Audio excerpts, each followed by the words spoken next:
یہ دو علم ہے. شیخ الاسلام فقیہ الاسر حضرت مولانا تقی عثمانی صاحب نے بڑی اچھی بات کہی ہے. حضرت نے لکھا ہے کہ جب پاکستان بنا تو ہمارے والد صاحب مفتی شفیع صاحب معارف القرآن جنہوں نے لکھی ہے، مفتی شفیع صاحب کے بارے میں حضرت کے عجیب بات لکھی ہے. کہا کہ اللہ کے ذکر کے ایسے عادی تھے کہ لا الہ الا اللہ ان کا تکیہ کلام تھا. یعنی جب کچھ کام نہیں ہوتا تو ان کی زبان سے لا الہ الا اللہ جاری ہو جاتا تھا. اس کے علاوہ اور کوئی فضول کا لفظ اپنی زبان سے نہیں نکالتے تھے. تو مفتی شفیع صاحب نے کہا اس موقع پر تقریر کی، اور اس تقریر میں یہ کہا کہ اس ملک کو جو اسلام کے نام پر بنا ہے، اسے دارالعلوم دیوبند کے نصاب کی ضرورت نہیں، اسے ندوۃ العلماء کے نصاب کی ضرورت نہیں ہے، اسے علی گڑھ کے نصاب کی ضرورت نہیں ہے. تو لوگوں کو تعجب ہوا کہ دارالعلوم دیوبند کا پڑھا ہوئے مولانا ہی نہیں مفتی صاحب ہے، اور وہ کہہ رہے ہیں کہ دارالعلوم دیوبند کے نصاب کی ضرورت نہیں ہے. اور اس کے بعد حضرت نے کہا کہ دارالعلوم دیوبند اور ندوۃ العلماء اور علی گڑھ یہ ایک مخصوص حالات میں ان مدارس کا قیام عمل میں آیا. اگر اس وقت دارالعلوم دیوبند کو نہیں بنایا گیا ہوتا اور ہمارے اکابرین نے اس کی بنیاد صرف خالص علم دین کے لیے نہ رکھی ہوتی تو آج ہندوستان کی حالت تو اندلس اور غرناطہ سے بھی زیادہ خطرناک ہے.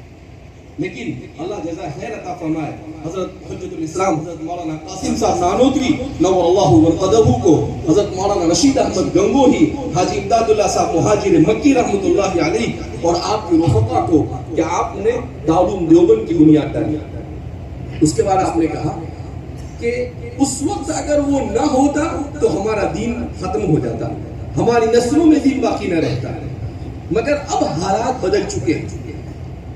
مسلمانوں کی تاریخ یہ رہی ہے کہ جامعہ زیتون، جامعہ تیروین اور جامعہ ازہر جو 1000 اور 1200 سال پہلے کی یونیورسٹیاں ہیں، وہاں پر تعلیمی نظام کیا ہوتا تھا؟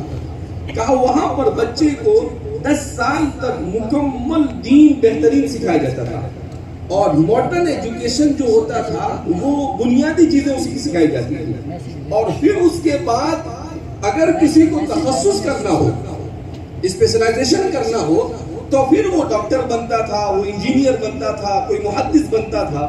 کہا ہمیں اپنے اس نظام کو جاری کرنا پڑے گا کہ دین کی بنیادی اور اہم تعلیم یہ ہمارا ہر بچہ سیکھے. کیوں؟ کہ اگر ہمارا بچہ ڈاکٹر اور انجینئر بنتا ہے مگر ہمارے مکتب کا نظام صحیح نہیں، ہمارے اس بچے کو گھر میں دین کا ماحول صحیح نہیں مل رہا ہے، وہ ڈاکٹر تو بنے گا مگر وہ مسلمان باقی نہیں رہے گا. اس کو مسلمان باقی رکھنے کے لیے کیا کرنا پڑے گا؟ ہمیں خود اپنے اداروں کو قائم کرنا پڑے گا. ہندوستان میں مسلمانوں کو اگر اپنے بلبوتے پر کام کرنا ہے 2.5 لاکھ اسکولوں کی ضرورت ہے. کتنے اسکولوں کی ضرورت ہے؟ 2.5 لاکھ. آج ہمارے بچے جو ارتداد کا شکار ہو رہے ہیں اس میں ان بچوں سے زیادہ ہم ذمہ دار ہیں کہ ہم نے اپنے ادارے نہیں قائم کیے اور ہمارے بچوں کو غیروں کے حوالے کیا تو وہ اس ماحول میں جا کر ارتداد کا شکار ہوئے. اللہ کے یہاں پر ان کو سوال کرنے سے پہلے، ان کے جواب سے پہلے مجھے اور آپ کو جواب دینا پڑے گا. کیوں ہم نے انتظام نہیں کیا؟ آج بھی ہم سو رہے ہیں. ابھی بھی ہمارے پاس موقع ہے کہ ہم کھڑے ہو اور اپنے دینی ماحول کے اندر اپنے اداروں کو قائم کریں. ہمارے اپنے بچے ہمارے پاس آ کر پڑھیں. کیوں ہمارے بچے غیروں کے حوالے کریں؟ لہذا بڑی فکر مندی کے ساتھ گھروں کے ماحول کو بہتر کرنے کی ضرورت ہے.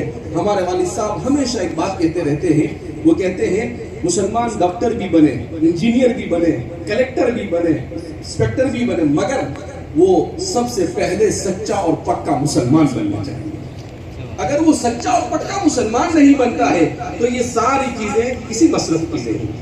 کیوں کہ دنیا تو ملے گی مگر ہمیشہ کی زندگی آخرت اس کے ہاتھ سے کیا ہو جائے گی، چلی جائے گی اور اس کی نسل برباد ہو جائے گی.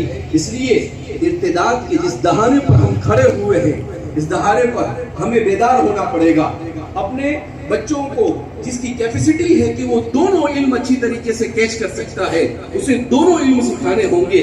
جس کی کیپیسٹی نہیں ہے اسے دین تو پہلے فرصت میں ہمیں اسے سکھانا ہوگا, اپنے گھر کے ماحول کو دینی بنانا ہوگا. اس لیے کہ آج ہم سب کے ہاتھوں میں موبائل آ گئے ہیں, ٹیکنالوجی کے دور سے گزر رہے ہیں, اور ٹیکنالوجی دو طریقے سے ہمیں ہلاک اور برباد کر رہی ہے.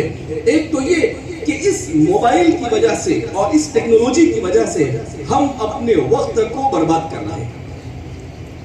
پہلے ایک آدمی کو اگر خط لکھنا ہو دوسرے شہر تو وہ آدھا گھنٹہ خط لکھتا تھا, پھر پوسٹ آفس میں جا کر ڈالتا تھا جب جا کر. لیکن آج اگر آپ کو بات کرنی ہو کسی سے تو ایک کال لگاؤ, بات ہو جاتی ہے.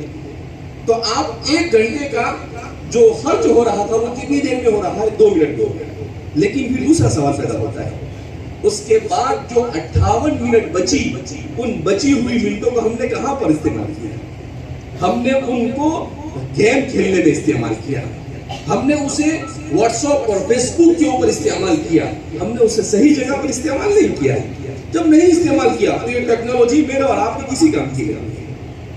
اگر ہم اپنے وقت کو اس پر برباد کر رہے ہیں, اس پر ہم اپنے بچوں کو موبائل دے دیتے ہیں اور آج کہہ رہے ہیں کہ ہمارے بچے ڈرگ ایڈکٹ بن رہے ہیں, ڈرگس کے عادی بن رہے ہیں, ہمارے بچے پڑھ نہیں رہے ہیں. کیوں موبائل دیا اس کو؟ کیا ضرورت ہے آپ کو موبائل دینے کی؟ ہم فخر سے کہتے ہیں ارے میرا 3 سال کا بچہ ہے, جیسا موبائل میں وائس سے جو بھی چاہے وہ یوٹیوب کے اوپر سرچ کرتا ہے. تو کون سا کمال کر دیا اس نے؟ آپ نے اس کو جہنم کی طرف دھکیل دیا. اس لیے تربیت کے میدان میں جو ہم پیچھے ہیں اس میں ہمیں سیریس آنے کی ضرورت ہے, اور اس کو اپنے ذہن و دماغ پر سوار کرنے کی ضرورت ہے کہ ہم اپنے گھروں کو ایمانی اور اسلامی ماحول سے آراستہ کریں, ہم اپنے اخلاق کو سنواریں. حضرت مولانا وسیع اللہ صاحب کی بات کہہ کے اپنی بات کو ختم کرتا ہوں. حضرت فرماتے تھے کہ آج کے معاشرے میں دینداری ہے مگر اخلاق نہیں. اور آپ نے عجیب بات کہی, آپ نے کہا چاہے کتنی دینداری ہوگی آپ کے پاس, آپ کتنی نمازیں اور تہجد پڑھتے ہوں گے, مگر آپ کے اخلاق صحیح نہیں ہوں گے, جہنم کے بالکل نچلے طبقے میں آپ کو ڈالا جائے گا.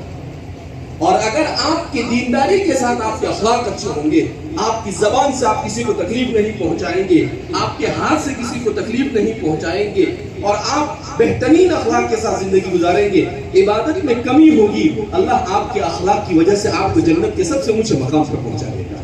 اور حدیث پاک میں خود نبی کریم صلی اللہ علیہ وسلم نے ارشاد فرمایا کہ بہت سارے وہ لوگ جو پوری رات عبادت نہیں کرتے مگر حسن اخلاق کی وجہ سے پوری رات عبادت کرنے والوں سے آگے بڑھ جاتے ہیں. لہذا ہمیں اپنے اخلاق کی اصلاح کرنے کی ضرورت ہے کہ ہماری گاڑی ہم کہاں کھڑی کرتے ہیں, ہم اپنی گاڑی کیسے چلاتے ہیں, ہم جہاں ہارن مارنا چاہیے وہاں ہارن مارتے ہیں یا نہیں مارتے ہیں, ہم اپنے پڑوسی کو تکلیف تو نہیں دے رہے ہیں. تو ایسی ساری چیزوں کو ہمیں اصلاح کرنے کی ضرورت ہے. اللہ رب العزت ہم سب کو اپنے بچوں کی صحیح ایمانی اور اسلامی تربیت کرنے کی توفیق مرحمت فرمائے. اللہ ہمارے پورے معاشرے کو اخلاق حسنہ سے آراستہ ہونے کی توفیق مرحمت فرمائے. اور اللہ رب العزت میوات میں ایک انقلاب آیا. ایک شعر کہہ کر میں اپنی بات کو ختم کرتا ہوں. مجھے بھی شعر یاد نہیں رہتے ہیں لیکن کوئی اچھا شعر ہو تو یاد ہو جاتا ہے. وہ شعر میوات والوں کے لیے ہے. آتش برق و گرج سحاب پیدا کر, آتش برق و گرج سحاب پیدا کر, اجل بھی کام اٹھے وہ شباب پیدا کر, تو انقلاب کا انتظار نہ کر, جو ہو سکے خود ہی انقلاب برپا کر. اللہ اللہ.